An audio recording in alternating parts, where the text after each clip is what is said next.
Good afternoon, everyone. Welcome to our afternoon lecture.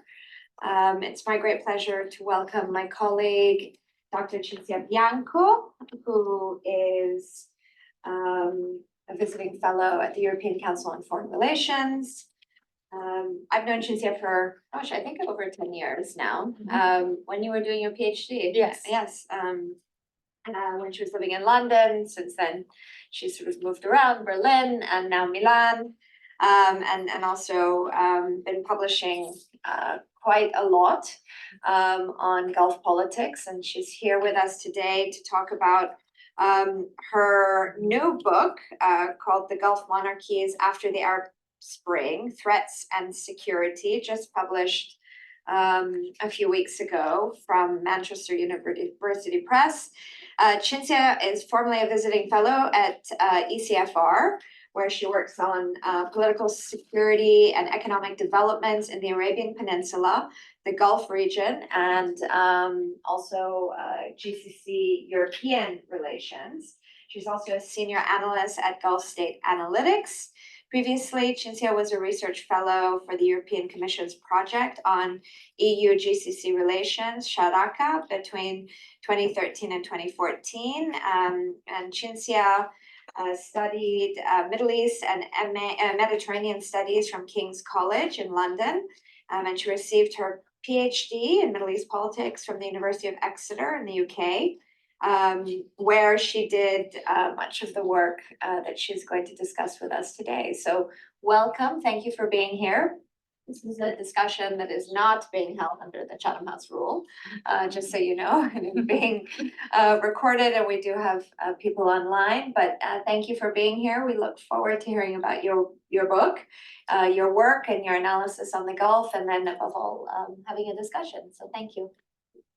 Thanks a lot, Sanam. Thanks for this invitation. It is my great pleasure to be here, and thank you to all of you who showed up and are going to give me some of your time. Hopefully, we can have a very dynamic and interesting conversation. So, as Sanam said, the book that we're going to talk about is largely based on my PhD thesis. And so the idea for the book is basically intimately related to the research question for my PhD. And then why did I decide to do to work on the Gulf monarchies, and in particular on their threat perceptions and their security calculus? So after the Arab Spring, so after 2011, there was a time in which the literature on Middle Eastern politics to my perspective, seemed hyper-securitized. So there seemed to me that there was a tendency to argue that anything and everything and every actor and every change would be perceived as a threat, in particular from the perspective of extremely conservative countries and very fixed political system, obviously of an absolutist nature, such as the monarchies of the Gulf Cooperation Council. And we're, of course, talking about the 6 countries of the Arabian Peninsula who have absolutist monarchies: Saudi Arabia, Bahrain, Kuwait, Oman, the United Arab Emirates, and Qatar. So there was a time in which, after the Arab Spring, because in fact the region was surrounded by change and was surrounded by even some structural challenges, there was a tendency to describe anything and everything as a threat. And so it seemed to me that with these kind of lenses, first of all, there was too much playing into political rhetoric as opposed to sort of rigorous academic analysis of policies and the rhetoric itself. And then secondly, that it wasn't a good enough instrument to actually see threats, challenges, dangers in their different sort of intensities and find out prioritization and the reasoning for it. Because a state ultimately is at all times arguably surrounded by challenges, both domestically, regionally, internationally. So when a state makes policy, obviously they have to define priorities and they have to define which threat is existential, which threat is actually just a challenge and can be overcome. So how do you sort of develop an academic and analytical framework that can help you make this distinction and therefore understand better the policies of the Gulf countries? And my starting point was nothing new, really, because it was Barry Buzan already in the 1990s who had worked on other works even before the 1990s, whereby, you know, constructivists had argued that security is a matter of degree, and so therefore also the perceptions of security can be differentiated vis-a-vis the intensity of a threat. And also Buzan had made an effort to distinguish the different dimensions of a threat. A threat can be political, it can be military, it can be environmental, it can be societal or economic, for example. So, and then Buzan and the Copenhagen School of Security also had worked to find a way to define which threat could be actually described as existential and why. And so that was an excellent starting point I found for my own work and my own research. But then I also wanted to take it a step further, because especially if you take into account the system and therefore the historical political legacy is specific to the Gulf monarchies and to the Arabian Peninsula, I think few elements would pop up that were, of course, alien to Buzan, because Buzan was largely working on Western states and from a Western perspective. So there were some different other studies that added a layer of nuance that was very, very useful. In particular, it was political psychology in my case. I sort of look at quickly at the major authors for political psychology because they introduce something which is the individual, the policymaker, the cognition of those who take the decisions. What is their experience? In which society do they operate? What is the system? Obviously, the more absolutist is the system, the more important is the cognition and perception of the single individual who actually calls the shot when making security policy decisions. And this commission of different schools and theories brought me to what I then define in my academic framework that I use in the book to analyze the perception of the different 6 countries after 2011, after the Arab Spring. So the first point is therefore a distinction between threats, who are sort of more existential in nature, and risks. And this sort of difference allows us to define the intensity of the danger in a clearer way. Then the second effort was, again, to borrow the categorization of Buzan and define the political, security, societal, economic, and environmental dimensions of every different danger and every different issue. And then it basically, the theory that I try to prove in the book is that in the context of the Gulf, only when a danger has a very clear-cut political dimension, then it can become an actual threat, from a risk into an actual existential threat. And when I say political dimension, the definition that I use in the book is if an issue clearly impacts and affects the territorial integrity, the independent decision-making and autonomy of a state, and the integrity of its institutions as they are. So it is very much sort of a anti-status quo nature of an issue. And so the argument there is that a political dimension always takes precedence ultimately to every other dimension. And then the third and last one is a categorization that goes beyond basic distinction of domestic and international threats, because the history of the Middle Eastern region has led to a context, a security context, in which borders are very porous between one country and another. Movements, ideas, groups, and therefore threats move from one country to another in a relatively easy and smooth way. So my sort of argument was, if you only look at threats as domestic or international, you are missing something that is very specific, but very actually significant in the Middle Eastern region, which is that sometimes the two levels simply overlap. And there is no way of saying that this threat is exclusively domestic or international. So I use the third category of intermestic.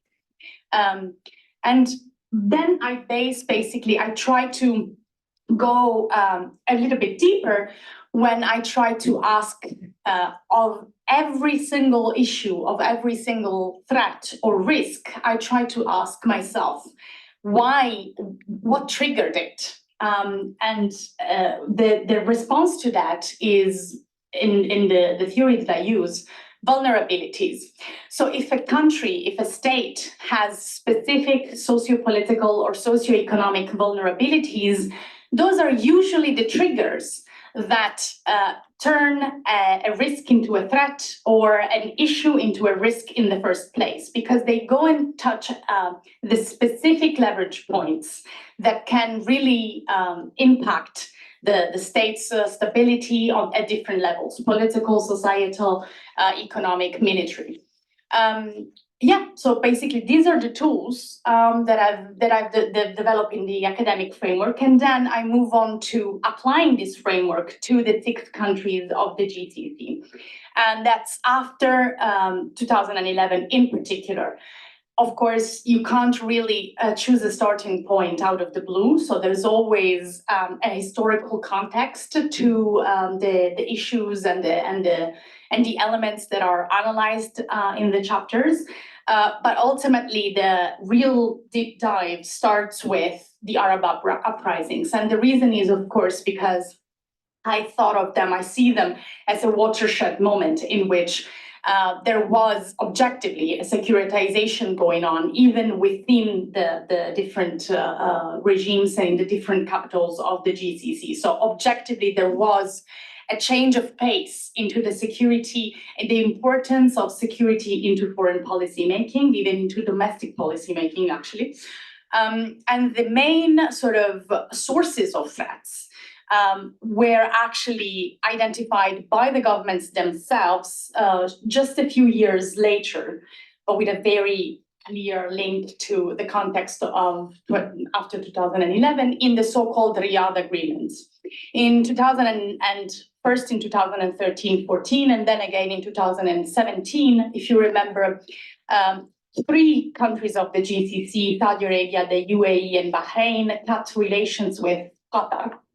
And they justified this cutting of relations, which was a full political boycott and economic embargo, by drafting these documents, which were ultimately leaked and released to the public, in which they say that Qatar had clearly shown a different approach to 2 issues and movements and actors which were posing an existential threat to the Gulf, to the stability of the Gulf. And these were basically Iran and the Muslim Brotherhood.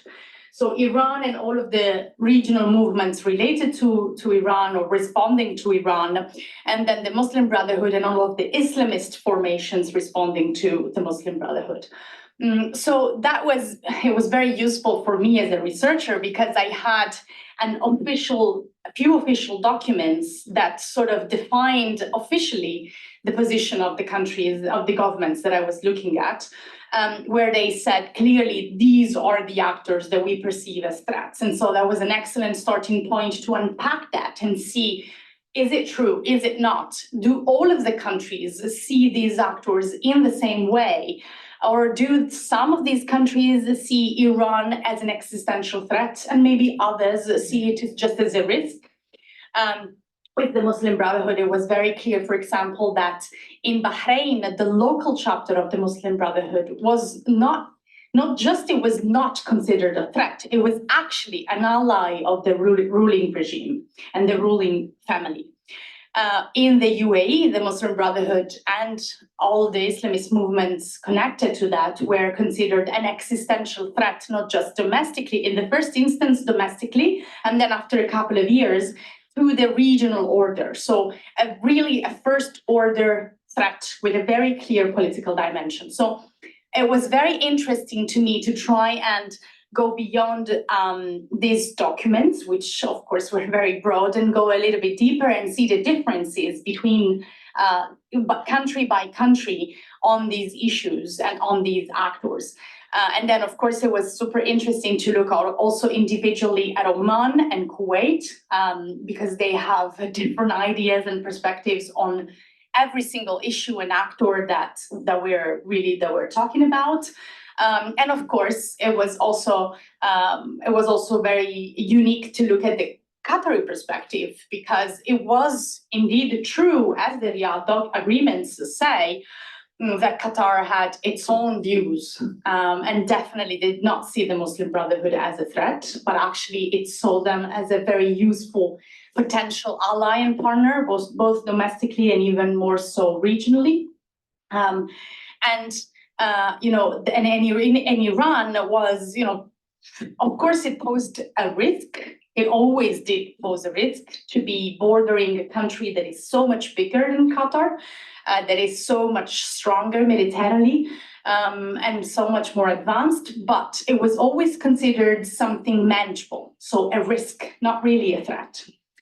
And then I'm not going to bore you with details. We can go further into details in the Q&A, but the one thing that I want to point out is that for each and every one of these 6 chapters, I have a final section in which I ask myself, then at the end of this analysis, at the end of this journey, using the academic framework to analyze these issues and these potential threats or challenges or risks, what is the priority threat? What really is sort of the trigger point that really triggers the strongest reactions in each of the 6 capitals? And usually it is not exactly what is being communicated in the rhetoric, either officially or sort of what seems to be superficially. There's always something that is sort of the key vulnerability that I would argue helps to really better understand what drives the whole security calculus beyond individual and single actors. And so I'll give you just again one example, because I don't want to be too vague. In the chapter on Saudi Arabia, in the end, the final section really goes at seeing how the priority threat for the Saudi regime, in my opinion, was the idea that there were a lot of societal divisions within the country. And so there was a lot of different, for example, tribal affiliations, and tribalism is actually a very strong and powerful aggregating force in the country that has tended often to be skeptical of the system. It has aligned to the system a few times. It has been coerced or co-opted by the regime quite often, but it has remained skeptical. So there is this idea of double allegiance to your tribe and to the state. And the same goes for sectarianism.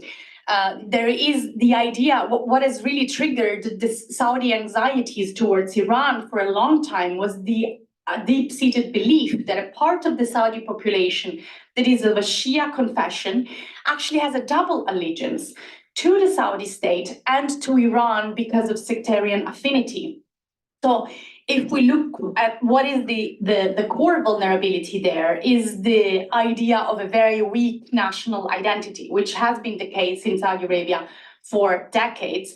And it's not a case, again, in my opinion, that has become a focus of the current government in Saudi Arabia to try and repair this and trying to strengthen a new idea of actually hyper-nationalist and try to go in the opposite direction to strengthen cohesion behind the flag. And yes, so that's sort of what I try to do for all of the different countries. And I guess I'm gonna pass back the floor for Q&A. Thanks. Thank you so much, CINZIA. Clearly, this is really a tip of the iceberg, because I'm gonna maybe ask you before we open to everyone here in the room, if you wouldn't mind painting a picture of the commonalities and perhaps differences of the threat perceptions across the 6 GCC states, because they're all quite different, distinct. You know, I mean, and you've taken a state-centric, analysis here, but clearly, if you take a constructivist sort of prism, you see the sort of diversity within the states, and through the crisis of 2014 and 2017, we know, as you pointed out in your research and in this presentation, that also, they don't have like a cohesive, unified approach to threat perception. So maybe before we sort of open it up, it'd be great to hear from you. What are their, principal threat perceptions? You describe them as, or you could break it apart as priorities or threats. And that would be great, or vulnerabilities. That would be great. And yet, all of the 6 states saw the Arab Spring in the same way as well. There weren't dichotomies, or it wasn't seen as an opportunity for any of the 6 GCC states. So maybe I can ask you to start there. Yes, thanks. Yeah, I mean, as you were saying, all of the 6 GCC states initially saw the Arab Spring as a sort of something to worry about. But then that also changed, I would argue, like a few months into what was going on, because first and foremost, again, my argument is that the way in which the states looked at the Arab Spring was very much conditioned by their own domestic experience with the Arab Spring. And so, for example, for the Omanis, for Oman, the Arab Spring was a very domestic issue. So the Sultan at the time, Sultan Qaboos, was not feeling any political dimension to the movement of protest in Oman, although the movement was actually kind of strong. It wasn't a very weak iteration of the Arab Spring, but there was no political dimension, because the people who were protesting were clearly saying, actually, they made it quite clear that they weren't even questioning the credibility or the trust and confidence that they had in Sultan Qaboos.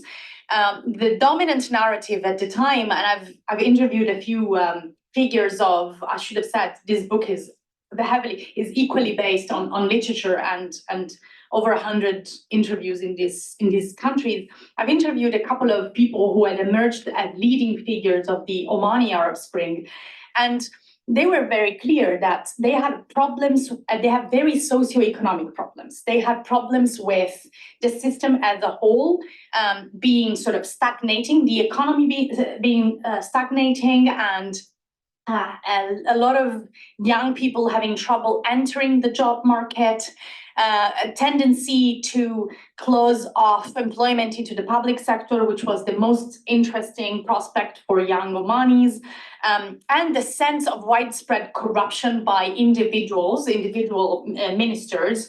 And so the feeling was that because Sultan Qaboos was already sick, that he was distracted and he didn't know what was going on in the broader system. And so they were actually trying to talk to him to make him understand that a few of his ministers were corrupted. And they managed to talk to him, and they managed to get these ministers sacked. So for them, it was always a very domestic issue. For the Kuwaitis, it was very similar. In Kuwait, and we're still seeing it today, there is actually a decades-long problem of political stagnation. There is a system which is sort of whereby you have a national assembly, a parliament that is elected by the people, universal suffrage, but and has no input into actual decision making, but some input into policy making, and also sort of is able to put pressure on governments and ministers, so much pressure that often they end up resigning. But this sort of dichotomy within the system where the parliament only has negative incentives and doesn't have any positive role into policy making and decision making has created a situation by which frustrations in the wider electorate have been growing and growing into a system that basically should be representative, but it's not representative at all. And so you had a political dimension, but it wasn't about upturning the system, it was about reforming the system. And so even in Kuwait, although the reaction was more heavy-handed, there was the idea that this is a domestic problem, is intimately related to our own issues into making our system work. And so what is going on in the wider region is in a way separate. And so, both Oman and Kuwait had a much lighter reaction to the regional the regional element of the Arab Spring, because it wasn't linked intimately to their own security perceptions about their own stability as regimes. That was completely different for Bahrain, Saudi Arabia, and the UAE, because Bahrain and Saudi Arabia both saw that there was Iran behind the movement of protest in their countries. And so the analysis does find that this leads both Bahrain and Saudi Arabia in the 10 years after the Arab Spring, defining Iran as the priority existential threat. Whereas for the UAE, it was they had a very limited Arab Spring movement within the UAE, but that movement had one specific feature which touched on the sore point, the vulnerability of the system, which is that it was the movement of protest linked to Islamism was very strong in the northern Emirates and quite closely linked to the leading families, the royal families of these northern Emirates. So the UAE is obviously a federation of 7 smaller emirates, and Abu Dhabi calls all the shots in terms of security policy and foreign policy. And for them, the sore point, the vulnerability, is the fragmentation of the Emirates, because this is a very ambitious leadership that rules over a very sort of small country. So even if you have fragmentation within that country, which is already small, you kind of are downsized very significantly into your ambitions. So that was the sweet spot, the sore point. And that's, I would argue, why they saw Islamists as the threat. And because they had these regional ambitions, they looked at the Muslim Brotherhood gaining ground and power in Egypt and Tunisia. If you remember, between 2011 and 2013, it looked like really the Muslim Brotherhood was going to grab power in most Mediterranean countries. And for them, it meant, because there is the borders are so porous in the region, these regional threats with the domestic movement also related to Islamism became the existential threat. Thank you. I didn't mention this, it wasn't in your bio, but I remembered this as you were speaking. CINZIA has also co-written a book in Italian with an Italian academic named Matteo Legrenzi, and it's available. It's called Le Monarchies Arabe del Golfo. So not many Italians have published on the Middle East. So I wanted to also acknowledge you for that.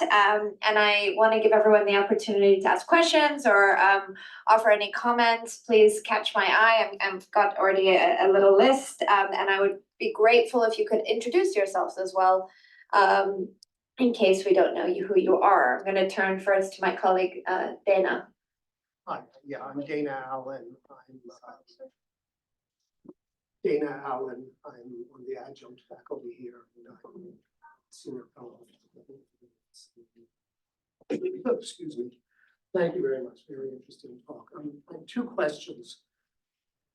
Just wondering if your research in your book has any conclusions about, the relationship between threat perception, which is supposed to be, which you talked about today, and threat reality. I mean, I think, for example, in this context of the Saudi regime deciding it was necessary to kill Khashoggi, target, as far as I know, if I remember correctly, kill members of the Canadian diaspora, with considerable consequences for relations with the United States in particular. So, what was behind that in terms of an objective assessment? And the other question, is I wonder if you could. The case of Qatar is, really fascinating. How is it that this? And I guess I would relate this to the definition of threats and how it sort of perceives its security. But how can a state like Qatar be so entrepreneurial in its foreign relations, withstand the boycott? It seems to me it won, if I'm not mistaken. And beyond that, get in deep with Hamas and the strongest convulsions in the Middle East, and yet somehow seem to maintain its what the word is, elan or whatever.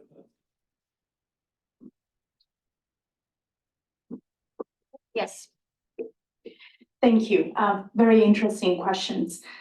So in terms of your first point, there is definitely a difference between the regime's threat perceptions and the reality of whether an issue poses the same level of threat that is perceived by the regime. And this has been, you've raised an example, but again, probably the most egregious is this. It was an obsession for a couple of years, this Emirati obsession on the Muslim Brotherhood, which was not posing an existential threat to their regime internally. So I would argue that's the most egregious difference, but there are a number of them. And the one that you mentioned, the approach to dissidents, especially dissidents who were living abroad, I think it was actually a combination of, so the two cases that you mentioned are different, but I think we can find a commonality, which is that for the Saudis, the idea that there was someone which was able to negatively influence their relationship with the United States really was a major trigger point. The US-Saudi relationship has been degrading since at least the Obama presidency. And so at the time of the initial stages of Mohammed bin Salman's leadership or sort of a role, that was sort of, there was a lot of panic in terms of this relationship with our major external security guarantor is decaying so rapidly. We don't know how to stop the decay. In fact, they didn't. We've seen under the Biden presidency, this relationship, I would argue, has touched its lowest points in decades, even worse than 9/11. And so the idea that these dissidents abroad could, by virtue of their political activity and creating networks in Washington, D.C., contribute to a quicker decay of that core security relationship. And so making the Saudis feel even more vulnerable and so on and so forth. But that was also a lot of hubris, because the idea that, I mean, there wasn't at all, I would argue, the understanding that these assassinations or attempted assassinations in the case of the Canadian-based dissidents would actually contribute to the decay of political relationship with the US, especially a large part of the establishment. So there was also, I think, that element in addition to feeling a threat coming from that prospect. And then on Qatar, I mean, I would argue that there was sort of Qatar won the boycott from the point of view that the Emir Tamim is still the Emir of Qatar, because at the end, I mean, that was an actual possibility that they would remove him. And so that, you know, from that point of view, they've won, but they've also had in exchange for the reconciliation with Saudi Arabia in particular, to get rid and expel a number of figures from the Egyptian Muslim Brotherhood in particular. They did get to keep Hamas. They did.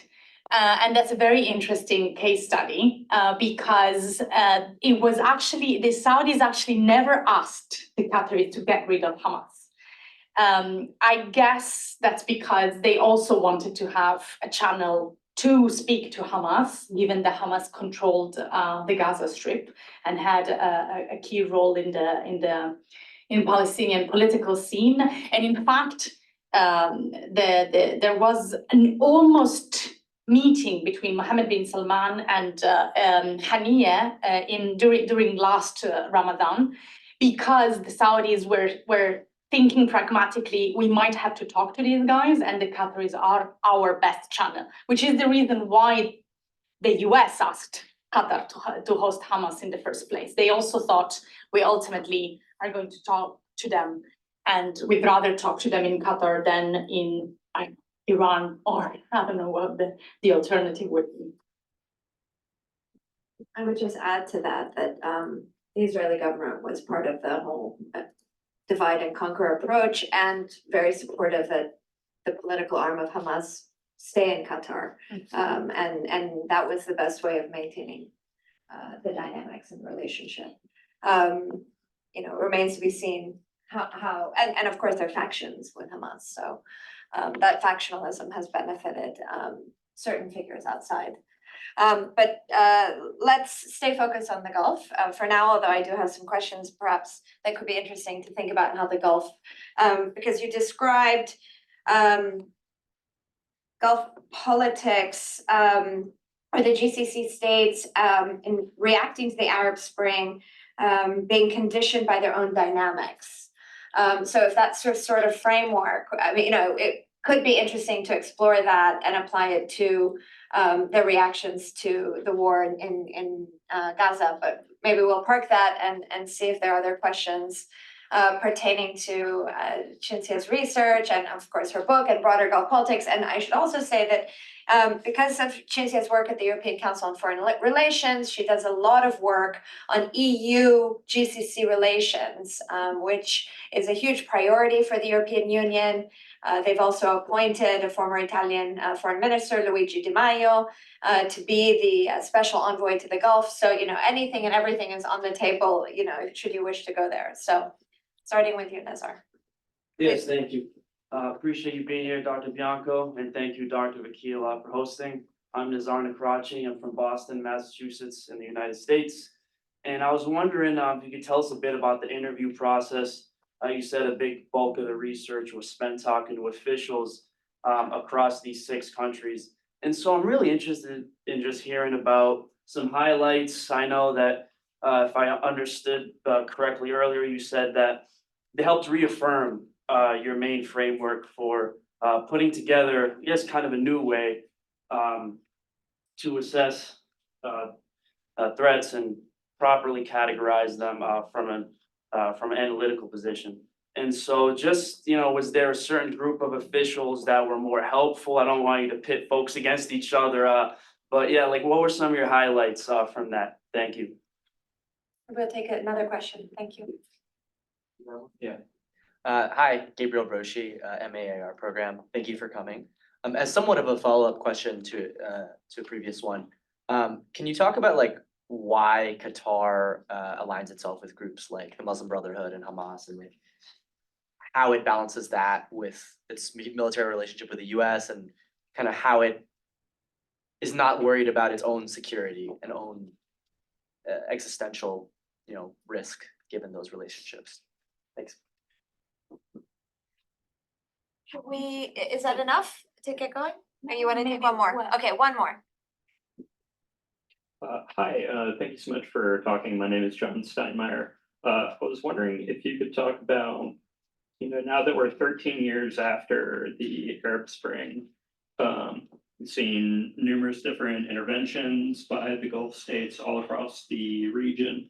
But the underlying conditions that prompted the protests in most of the countries in the first place haven't changed. I was wondering if you could talk about kind of the current threat perception of the regimes.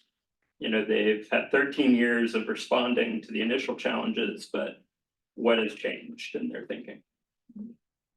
All right, let's Yeah, pause. pause. So thank you, Nazar. That was a great question. So the first point I want to raise is that I made it a point not to just speak to officials. So I tried to, when I drafted my list, I didn't draft based upon exclusively upon the people who were already kind of in my network.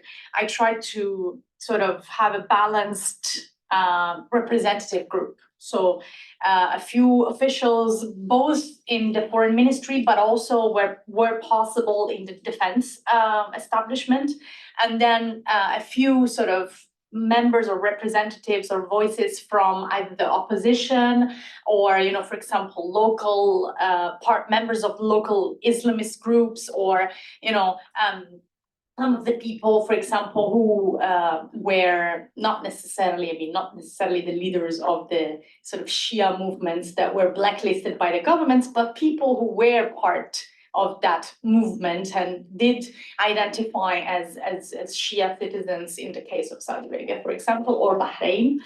I wanted to I had this thing in my head that a lot of locals always complain that when Westerners do research on their countries, tend to speak to other Westerners. So I tried my best to actually not really speak to a lot of Westerners or non-locals. I tried to focus on locals. And I will say that I did have an advantage, which was that I was already kind of with a half foot into the world of think tank and conferencing. So I had sometimes the opportunity to attend these closed door events where, there is the Chatham House rule, but if you don't identify the person who gave you the comment, you can use the knowledge that you have gained. And so the process of interviewing these different people was, I think everyone has its own, this is a method question, and everyone has its own methodology for interviewing. I like to have an open method, so I try to sort of identify some key questions that I want to ask, but I would always take it from very far and get there, slowly and incrementally. But there are other colleagues who actually prefer to have a very specific set of written questions, and they would rather ask that way, or there are other colleagues who would rather do a questionnaire. So it really depends. I like the discursive open method. So the other question was on Qatar. So it is an effort of balancing for Qatar. Not just its relations to the US and to Islamist groups, but also its relations to the US and Iran, for example. I guess the finding of the book in particular is that a lot of the confidence that Qatar has and shows in this continuous hedging comes from the fact that the regime feels secure. The Qataris are only 300,000. There's no major vulnerabilities, neither from a socio-political point of view, nor from a socio-economic point of view within this restricted group. Obviously, there are there are other groups, laborers from other Middle Eastern countries, Asian countries.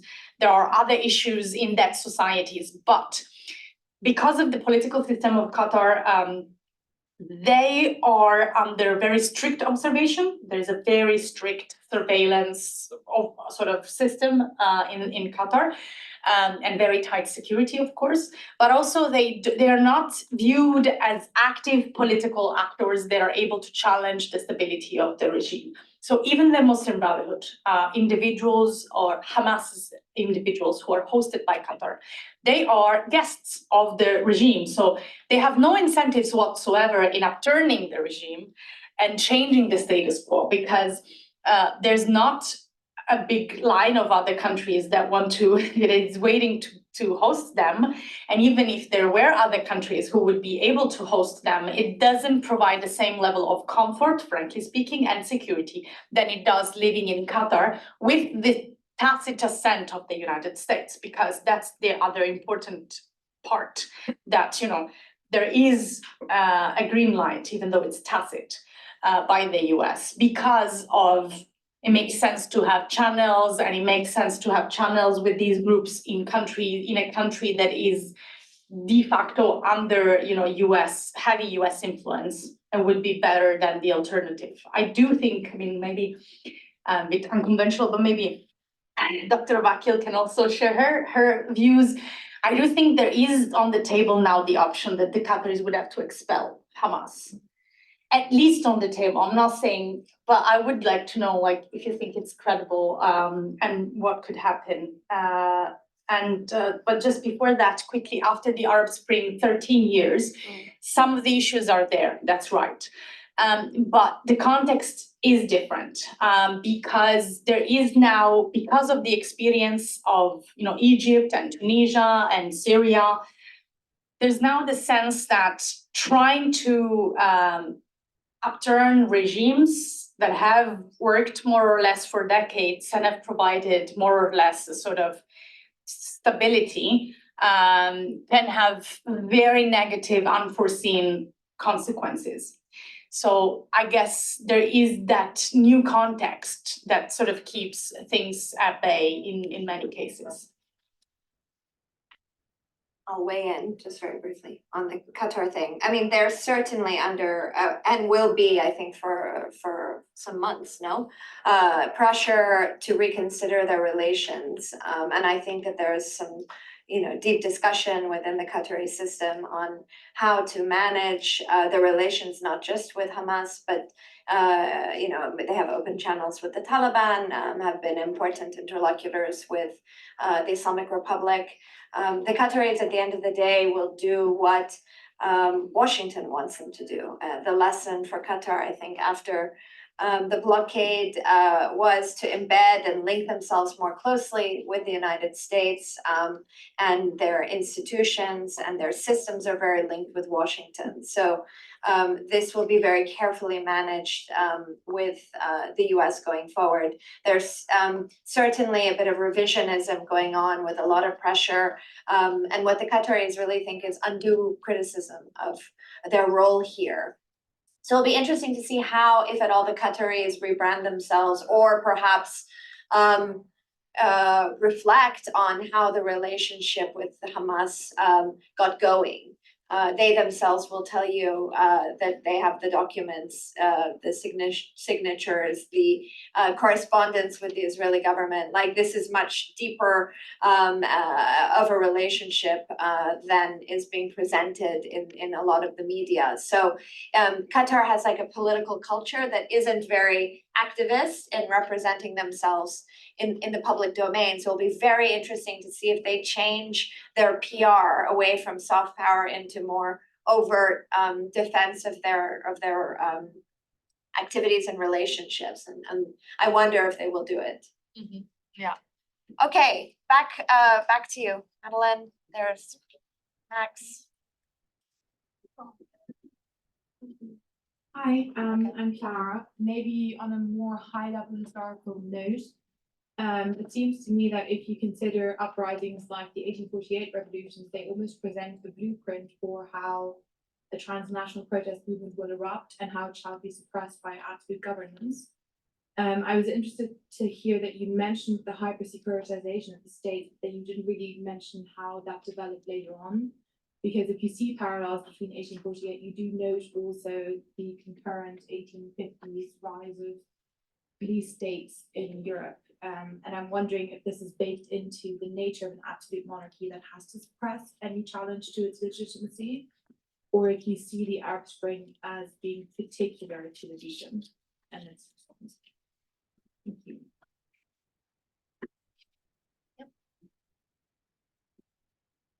I'm Francesco from the MEPP program.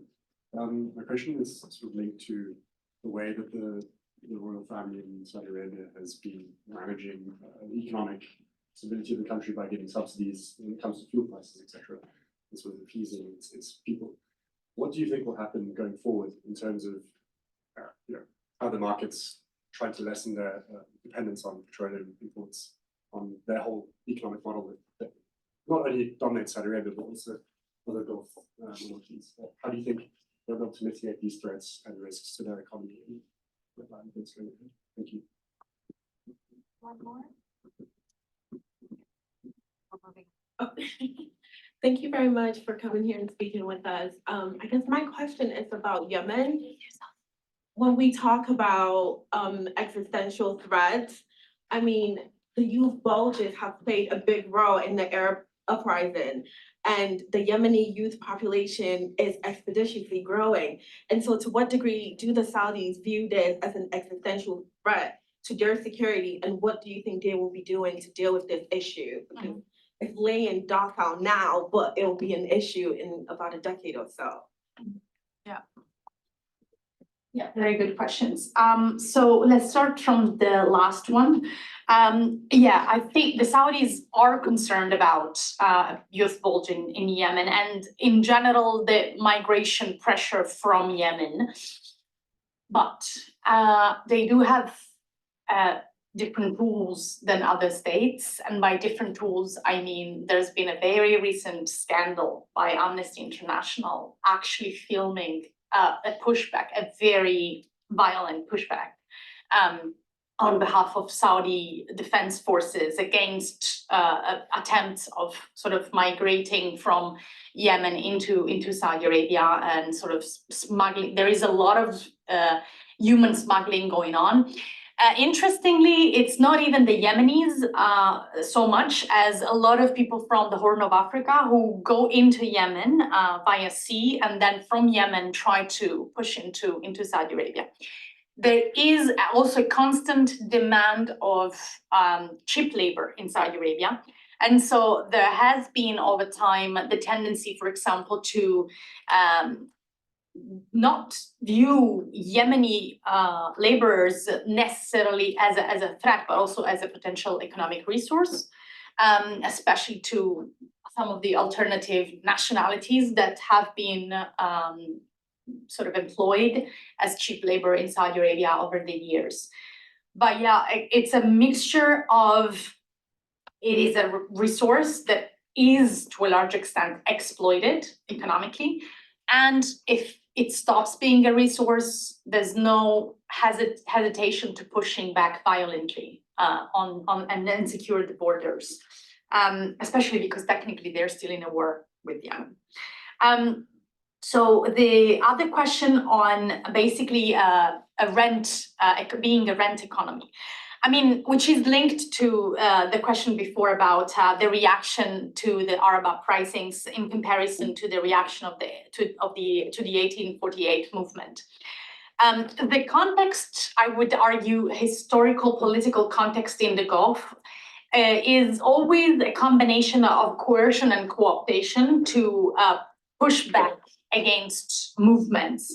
So there was definitely a hardening of security, of surveillance. So we've had story after story, for example, of the Emiratis having very strategic deals with Israeli surveillance companies and software companies that have sort of very advanced, the world's most advanced surveillance softwares.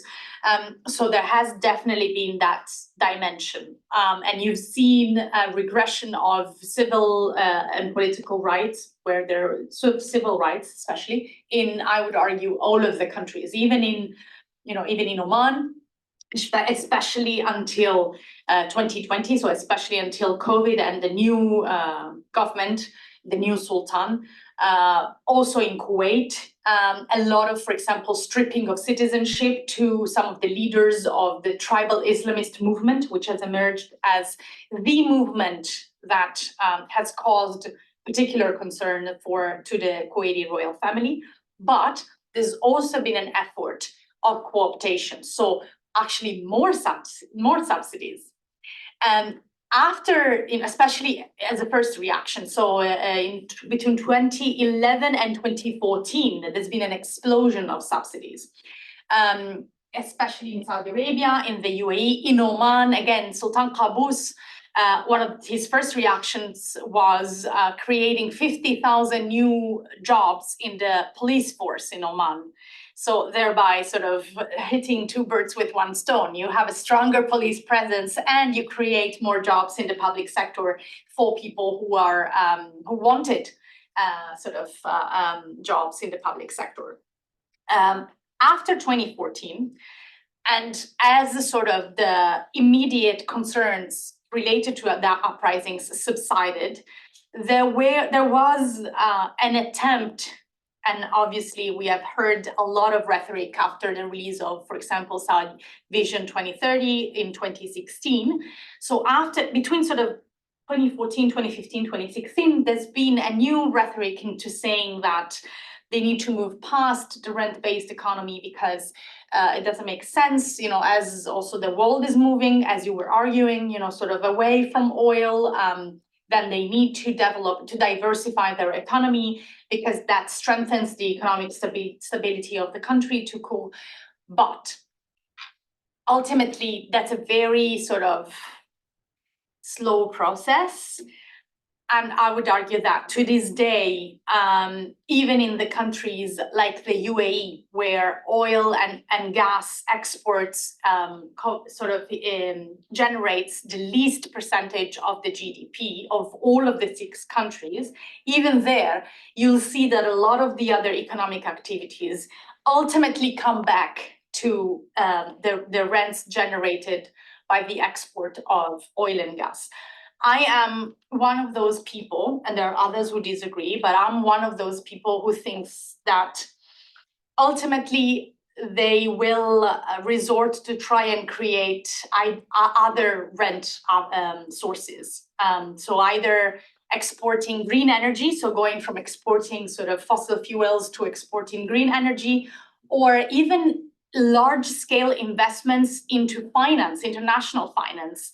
Ultimately, they are about generating rents in an unproductive economic sector because dividends are do not depend. Dividends from your investment into Uber are not related in any way to a productive economic activity in Saudi Arabia, for example. More questions? I think we're here in the front row. Thank you.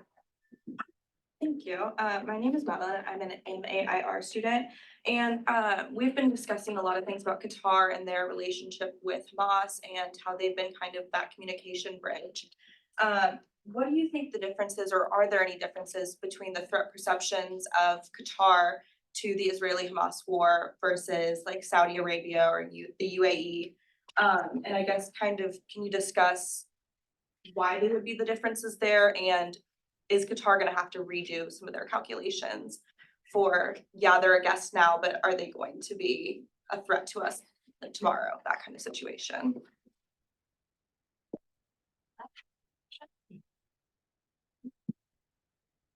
Hi, I'm Max, I'm an MAIR student.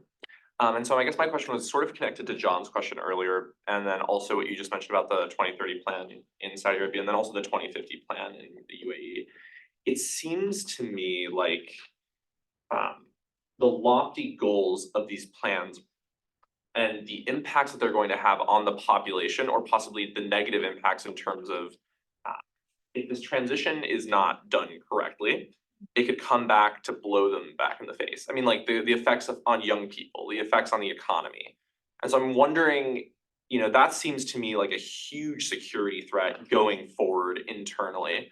And I'm curious in terms of how Gulf states look at minimizing risk in that way. Because then you also have looking forward, external factors as well. And I think one of the biggest external factors I think about is migration from the north of Africa. I mean, obviously a prevalent issue for European states, but also a huge issue for Saudi Arabia and sort of how do they look at both these issues? Thank you.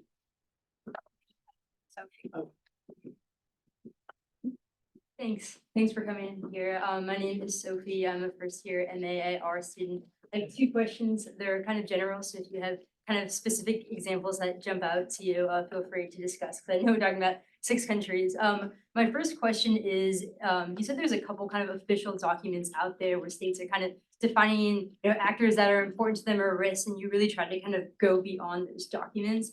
I'm curious if you could speak a little bit about what's the disconnect between the rhetoric and the action of the states and any themes you noticed. My second question is, I'm kind of interested if there were any surprises that you experienced during your research in general or in the interview process in particular. Just interested in that. Thank you.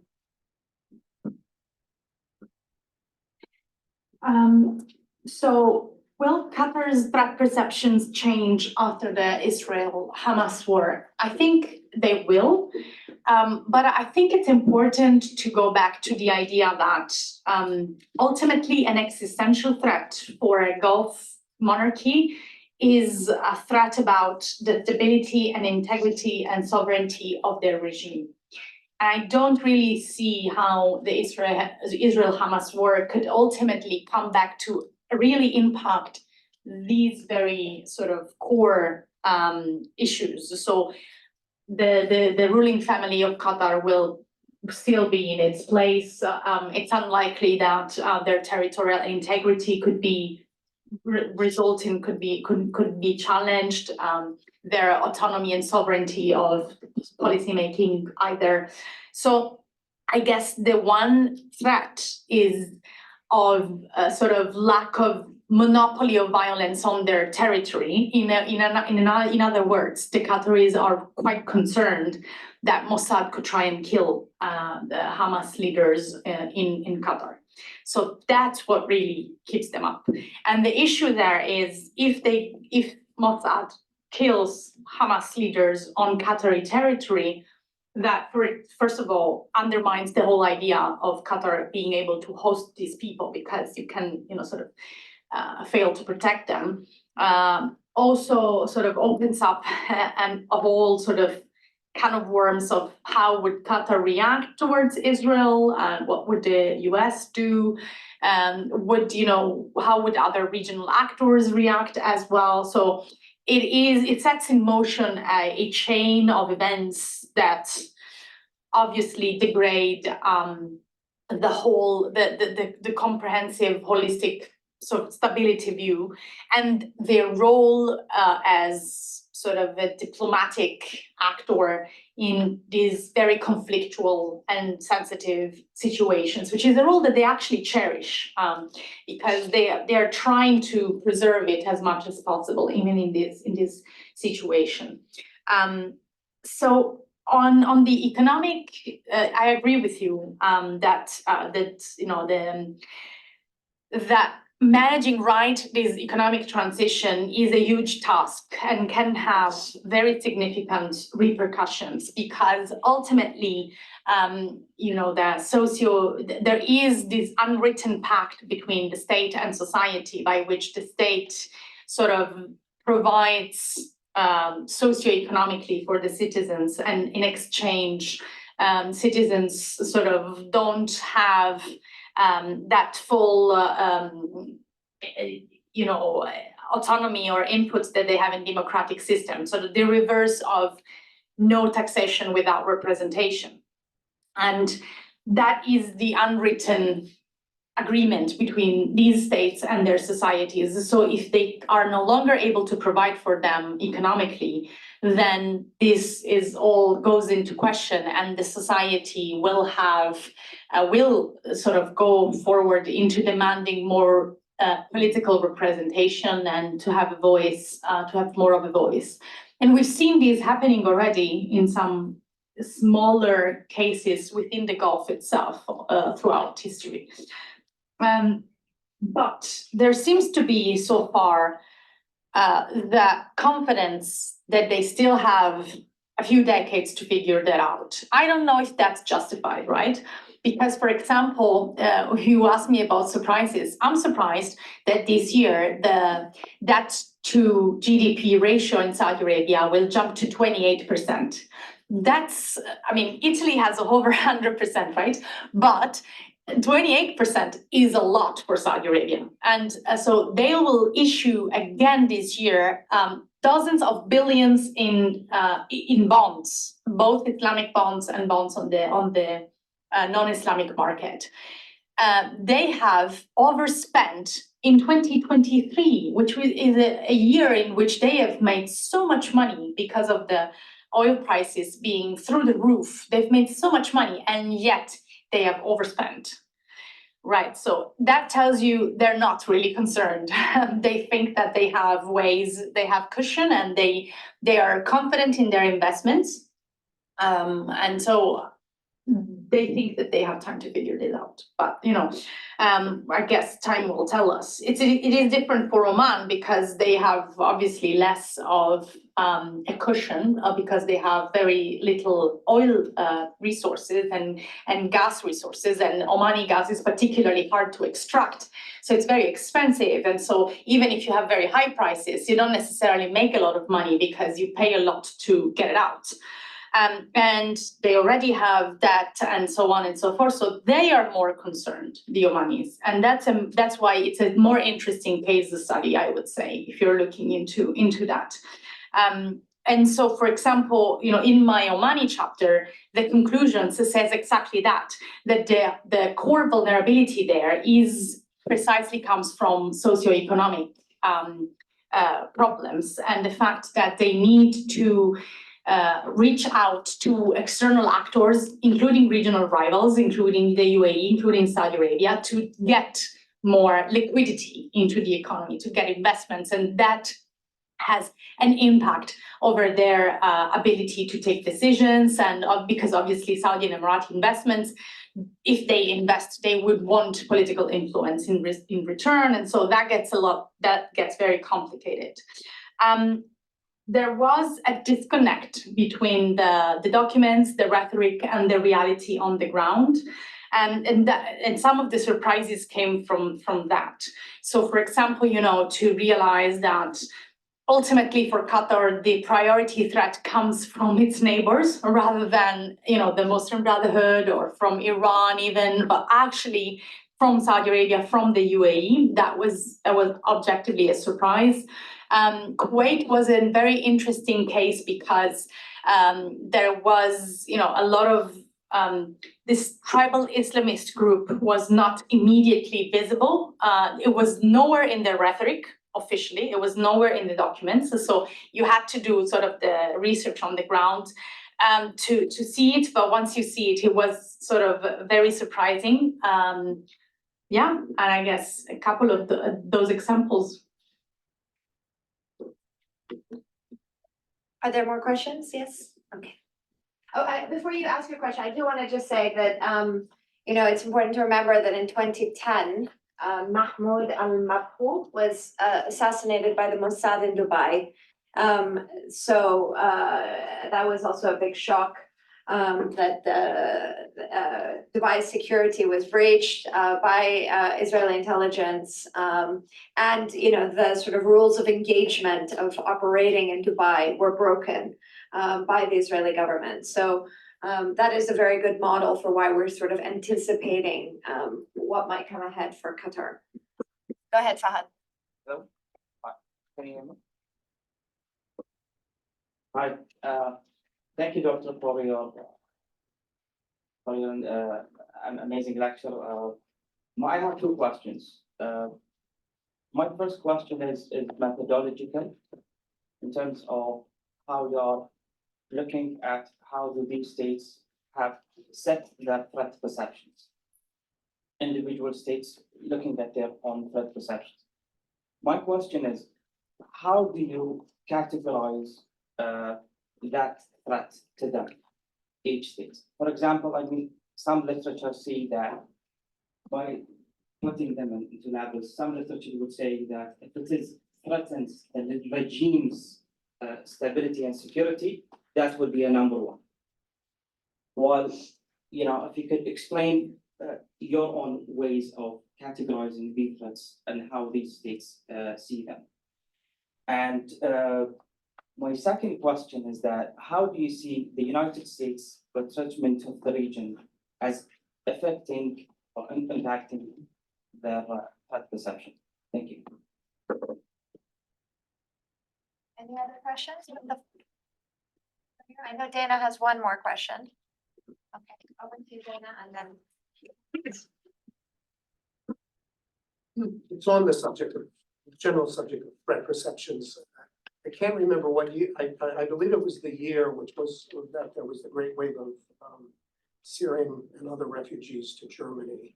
And I read 2015, that there was a front page story in the New York Times about a forecast, and I can't remember whether it was the US National Intelligence Council or a scientific body, somewhat authoritative, saying that sometime in the 2020s, I believe, areas of the Gulf would be literally uninhabitable because of climate change.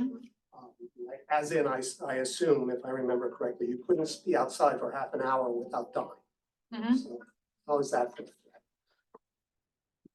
Is it perceived? I guess that's what my question. Yeah. Yes. So Fahad, I completely agree with the argument that the most significant existential threat seen from the perspective of the regime is the one that threatens regime's stability. It's almost like an ontological question. If it threatens the identity, the functionality, the territorial integrity, then that surges to number one issue seen from the perspective of the regimes. And how do you identify that? It is a combination of the speech analysis that you get either from the public statements or the private statements, but then you have to take into account policy responses, because ultimately you have to match, so the foreign policy analysis method, you have to match words and deeds to be able to argue that is the priority, or that is really treated as existential. And the US retrenchment from the region, I guess in my view, especially in the beginning between 2011 and certainly 2017, was actually the magnifying accelerator, the element that, seen from the Gulf governments, had opened the vacuum that had provided all of the other regional rivals, Iran, the Muslim Brotherhood, and so on, to advance into the region and challenge sort of the existing structures of power. So especially those years, that was a magnifying factor that pumped up all of the security perceptions of the Gulf governments. I guess by now, the situation is slightly different because, first of all, some of these countries have gotten more used to a US retrenchment. Some others haven't, by the way. So, for example, Kuwait is still very concerned about a US retrenchment and is still making a lot of efforts into try and either prevent it or contain it a little bit, So not, again, even on those issues, you have different views. But I would argue most of the countries have sort of accepted it in a way or another and are now operating into a different context, which is, by the way, like the final chapter of my book, which says, how would a different order, multipolarity, impact the calculations of these regimes? And so on the questions of climate change, I guess, I think this is an issue in flux because in the early years of my time frame, so 2011, even though it was already there was already a big chunk of literature which said that climate change had actually encouraged or partly caused the Syrian revolution because of drought and food scarcity. There was still an approach that went, but these are countries that don't have our resources, and even if we are much worse than them in terms of climate and water scarcity, we can throw a lot of money to the problem. And that's what they did. I mean, today, the largest vertical farm, AI powered in the world, is in the UAE. And so they do throw a lot of money at the problem. They have, cloud busting drones that actually make rain. They have cloud seeding that, sort of is another way of generating rain. They have a lot of wastewater treatment capacity. In Dubai is over 90% of the water is basically recycled, cleaned up and recycled. But there has been an evolution of perceptions on these issues, because now it's honestly getting more attention from policymakers. But I would argue maybe the cutoff date can be identified as 2020, because in that year, the years of COVID, a lot of societal groups started talking and complaining about air pollution, because it put in the public discourse in these countries, all of them, that the spread of COVID and infections was made much worse by the level of pollution, which is super high in the Gulf capitals.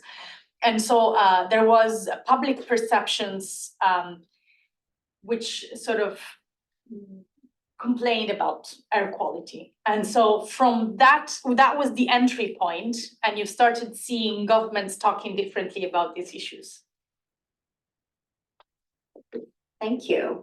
I want to thank you for coming. You have really given us sort of tour of the region, your expertise through your book, but also really by answering such a broad array of questions.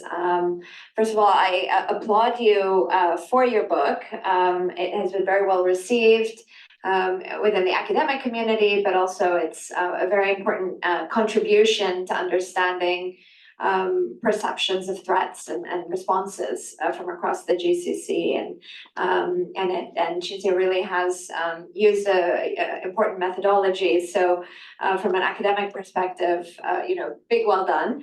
And I'm grateful that you were able to come and be here and share your time with us. So everyone, please join me in thanking Dr. Bianco. Let me just say I've been honored to receive your invitation, and it's always a pleasure, and I'm really thankful to all of you. Thanks. Great.